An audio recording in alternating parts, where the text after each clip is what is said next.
اس بلاوے اور پولیس کے اتنے بڑے دکھاوے سے صاف ظاہر تھا کہ ہم اپنے آپ کو گرفتار سمجھیں۔ پروفیسر اسلم اس صورتحال سے خود بڑے پریشان تھے، کیونکہ اب ہمارے اور حوالات کے درمیان صرف 1 میل کا فاصلہ رہ گیا تھا۔ لیکن میرے شفیق و محترم استاد نے اس موقع پر اعتماد اور تسلی کے لہجے میں بات کی اور اردو میں مجھ سے کہنے لگے، ہم برٹش انڈیا کے شہری ہیں، کمشنر ہمارے ساتھ کوئی بدسلوکی نہیں کر سکتا۔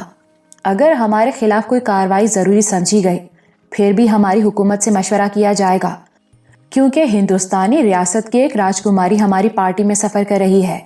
معاملے کا یہی پہلو کسی قدر حوصلہ افزا تھا۔ میں نے انسپیکٹر سے کوئی تکرار مناسب نہیں سمجھی اور اس کے ساتھ چلنے پر آمادگی ظاہر کر دی۔ اس اثنا میں دوسری پولیس پارٹی بھی پہنچ گئی تھی۔ ایک پارٹی ہمارے آگے آگے، دوسری پیچھے پیچھے شمالی گھاٹی کے راستے پر ہو لی۔ تقدیر نے ہمیں آگے پیچھے سے گھیر لیا تھا۔ پولیس کے ہاتھوں بچ نکلنے کا منصوبہ غارت ہو گیا، جس کے لیے ہم دن رات بھاگم بھاگ سفر کرتے رہے تھے۔ افسوس اس بات کا تھا، زندہ فانگچو کی وجہ سے چین کے دشوار گزار پربتوں کا سفر کرنا پڑا۔ اب مردہ فانگچو ہمارا راستہ روک رہا تھا اور ہماری اصل منزل دور ہوتی جا رہی تھی۔ پارٹی کے آسامی قبائلی بھی سمجھ گئے تھے کہ ہم کسی بڑی مصیبت میں گرفتار ہونے والے ہیں، اور مصیبت کی اس جال کا مہرہ چینی جادوگر فانگچو تھا، جو اپنی ڈوبی ہوئی رقم کی وصولی کے لیے ہمیں چین میں کھینچ لایا، اور جس کا حساب کپالا سردارنی کے ہاتھوں بے باک ہو گیا تھا۔ خود سردارنی محسوس کر رہی تھی کہ ہم پر نئی افتاد بھی اسی کی وجہ سے ٹوٹ رہی ہے۔ وہ سردار گھومبی کے پہلو بہ پہلو میرے اور پرنسس اندرا کے پیچھے چل رہی تھی۔ اچانک میرے پہلو میں نمودار ہوئی اور چلتے چلتے بولی، فانگ کو میں نے مارا ہے صاحب، تم پر اس کی موت کا کوئی دوش نہیں۔ میں کمشنر سے کہہ دوں گی، وہ مجھے پکڑ لے، باقی سب لوگوں کو چھوڑ دے، تم پارٹی کو لے کر چلے جانا۔ میرے جواب نے اسے حیران کر دیا۔ ہم نے تمہیں فانگ کے پاس نہیں چھوڑا، اس کے چنگل سے نکال لائے تھے، پھر پولیس کے پاس کیسے چھوڑ جائیں گے؟ کیا میرے کارن مصیبتیں بھوگو گے؟ مصیبتیں بھوگ کر ہی آدمی کامیابی کی منزل پر پہنچتا ہے۔ اگر میری گرفتاری سے دوسرے لوگوں کی بچت ہو سکتی ہے، تو تم اس بچت سے فائدہ کیوں نہیں اٹھاتے؟ بات بچت کی نہیں کپالا، اصول اور قانون کی ہے۔ قانون کیا کہتا ہے؟ قانون کی نظروں میں قصور تمہارا یا ہمارا نہیں، فانگ کا تھا، جو 40 آدمی لے کر ہمارے پیچھے بھاگا اور چاہتا تھا کہ ہمارے خیموں کے ساتھ ہمیں بھی جلا کر بھسم کر دے۔ اس نے ہم پر دھاوا کیا۔ ہم نے یا تم نے اسے اپنے بچاؤ کے لیے مارا ہے، اور دھاوا کرنے والے کو اپنے بچاؤ کے لیے مار دینا جرم نہیں۔ سردارنی نے حیرت کی نظروں سے مجھے دیکھا۔ کیا کمشنر یہ بات مان لے گا؟ شاید نہ مانے، مگر اب ہمیں قانون کا سہارا لینا اور تمہارے لیے کمشنر سے لڑنا ہوگا۔ تم سچ مچ دیوتا ہو صاحب۔ یہ کہہ کر خاموش ہو گئی اور چپ چاپ میرے ساتھ ساتھ چلتی رہی۔ گھاٹی کے موڑ سے گزر کر آگے بڑھے تو چھوٹی چھوٹی سرسبز پہاڑیوں کا ایک خوشنما سلسلہ نظر آیا، جس کے عقب میں ایک چینی بستی کے آثار دیکھ کر حیران رہ گئے، جو 3 اطراف سے پربتوں میں گھری ہوئی تھی۔ دریا کی پٹی سے اس کا فاصلہ 1.5 میل سے زیادہ نہیں ہوگا۔ اگر پولیس نے ہمارا راستہ روک نہ لیا ہوتا تو ہم بے خبری میں خود اسی طرف جانے کا ارادہ رکھتے تھے اور یقیناً دیکھ لیے جاتے، حالانکہ ہم پولیس کی نظروں سے بچنے کی خاطر ادھر کا رخ کرنا چاہتے تھے۔ ہمیں چینی پولیس کی مستعدی پر حیرت ہو رہی تھی کہ ہم نے تیز سفر کیا، 7 دنوں کی مسافت 5 دنوں میں طے کر لی اور پولیس کی توقع سے 2 دن پہلے پہنچ گئے تھے، مگر اس نے بھی ایک پل کی تاخیر نہیں کی، اور جس طرح شکاری جال لگا کر پرندوں کو پکڑ لیتے ہیں، اس نے ہمیں پکڑ لیا تھا، جیسے وہ جانتی تھی کہ فانگ کی ہلاکت کے بعد ہم اپنے سفر کی رفتار تیز کر دیں گے اور 2 دن پہلے اس کے حلقۂ اسیری میں پہنچ جائیں گے۔ سورج غروب ہوتے ہی ہم اس خوشنما وادی میں داخل ہوئے، جس میں ایک بستی کم و بیش 1200 مکانوں کو اپنے دامنوں میں سمیٹے آباد تھی۔ سنگ و چوب کی عمارتیں چینی طرز تعمیر کا نقشہ پیش کر رہی تھیں۔ پولیس چوکی بستی کے جنوب میں واقع تھی، جس پر کومنتانگ حکومت کا سرکاری پرچم لہرا رہا تھا۔ گیٹ کو بھی سجایا گیا تھا، جس پر سفید رنگ سے انگریزی میں ویلکم اور اس کے نیچے چینی حروف میں اس کا ترجمہ لکھا گیا تھا۔ یہ اہتمام غالباً کمشنر کے لیے کیا گیا تھا، کیونکہ کمشنر کے عہدے کے بڑے افسر بستیوں اور چھوٹے شہروں میں کبھی کبھار آتے جاتے ہیں، لہٰذا تھانوں اور پولیس چوکیوں کو ان کی آمد پر خوشی کا اظہار کرنا پڑتا ہے۔ ابھی ہم پولیس چوکی سے 50-60 قدم دور تھے کہ گیٹ پر قریباً 50 برس کی عمر کا ایک خوش لباس چینی افسر نمودار ہوا، جس کے ہمراہ سادہ لباس میں